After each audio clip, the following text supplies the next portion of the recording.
Encara que el turisme de sol i platja continua ocupant una posició privilegiada durant els mesos d'estiu, la província de València també ofereix alternatives d'oci per als que desitgen desconnectar del món i estar en contacte amb la naturalesa. I és que si algo fa especial el nostre territori són els paratges naturals que tinten de blau i verd les nostres comarques. Acompanyem-nos a descobrir els mil i un atractius de l'interior de la nostra província. Sentirem l'abraç del riu Xúquer mentre naveguem per les aules de Cofrentes. Viatjarem en tren per a descobrir pintorescos llocs i travessarem terres entelades per la tradició vitivinícola. Així comença el nostre viatge. A tan sols una hora de València i ubicat en un lloc estratègic, es troba l'embassament de Cofrentes.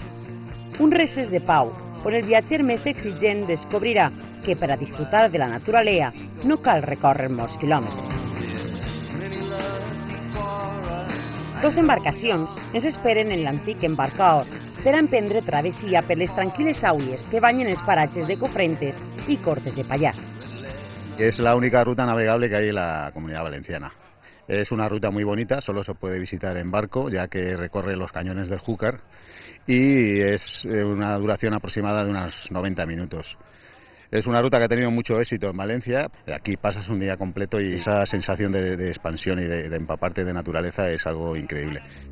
Atrapats en quan arribem per la Reserva Natural de la Muela de Cortes, iniciem una ruta fluvial de més de 14 quilòmetres de pura naturalesa.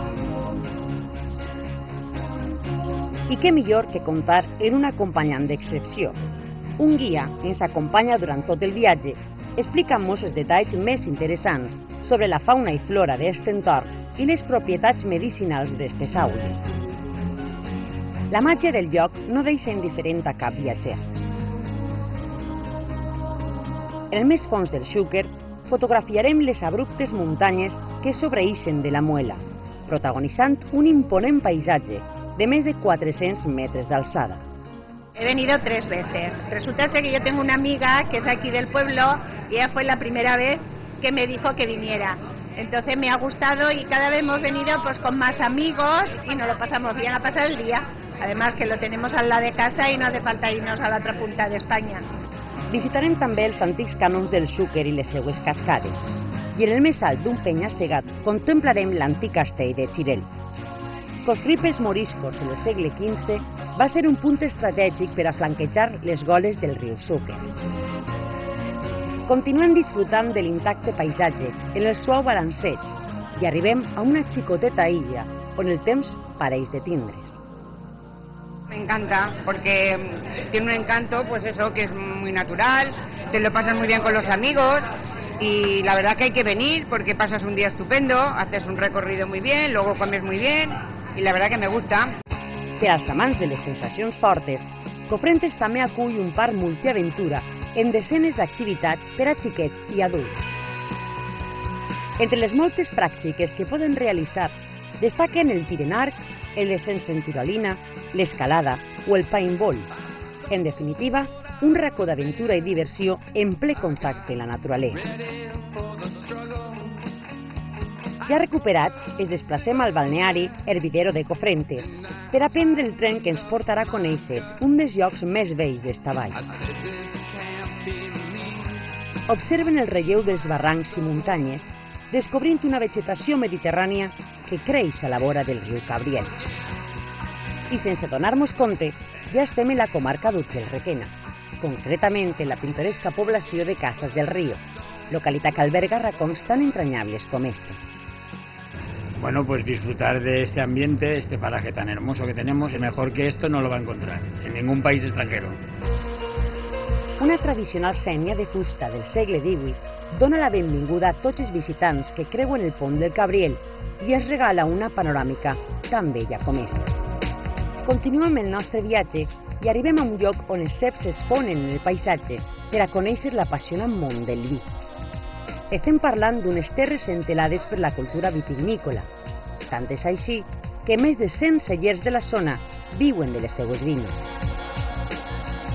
Un lloc on s'elaboren vins des de fa més de 2.500 anys en una denominació d'origen sinònim de qualitat que deu el seu nom a les dues poblacions més grans, Utiel i Requena. La nostra primera parada serà el celler Olla de Cadenes. Situada en la pedania utilana de les Cuevas, s'ha convertit en un paradís ecològic, submergit en les vessants de la Serra de Bicuerca. Propietat de la família Gandia des de 1992, la finca elabora alguns dels vins més prestigiosos de la denominació d'origen protegida Utiel Requena. ¿Volen descobrir el seu secret? Acompanyem-nos. Iniciem la travessia per la finca en un tren turístic que travessa les més de 200 hectàrees que conformen la vinya i comprovem que la família Gandia mima cada cep que creix en aquestes terres. Durant el trajecte, realitzem una parada en l'antiga vivenda per a descobrir com vivien fa dècades. En este celler, vi i talent es fonen a través de la mirada de diversos artistes valencians en la seva exposició permanent Arte en Barrica.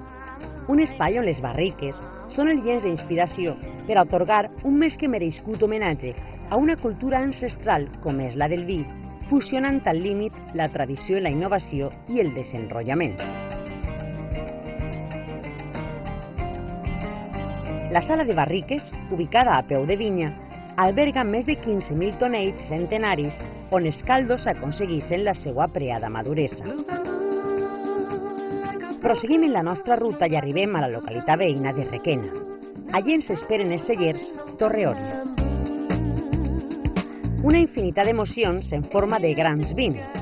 I és que en este lloc, pioner en l'elaboració de cava a la comunitat, s'han embotellat milers d'il·lusions. La finca té més de 100.000 metres quadrats de ceps frescos on l'agricultura i la naturalesa conviuen en perfecta harmonia. Una vegada així, no podem deixar de visitar l'antiga Casa Palau del Sòria Rueda mentre s'expliquen el procés artesà d'elaboració del cava. La construcció, de 1879, va ser dissenyada per l'arquitecte valencià José Donderis. La bodega es una de las más antiguas que hay en la comarca, la sala de barricas es la más grande de la comarca Utiel Requena, se les explica elaboración de vinos y cavas y luego se visita todo lo que es lo que hay en Torreòria de cavas. Y luego a la que nos marchamos entonces se ve la parte de los vinos que son los depósitos de acero inoxidable, pero sobre todo la línea de lo que es la elaboración y producción de cava. Les galeries subterrànies amaguen milers de botelles de vi i de cava. Un viatge al passat on descobrim que la tradició presideix l'elaboració dels seus més preats caldos. Per a finalitzar esta escapada d'avui, què millor que assaborir sense presses una degustació molt freda del seu cava rosat semisec. Tot un plaer per als sentits. És naturalesa, oci i tradició en la província de València.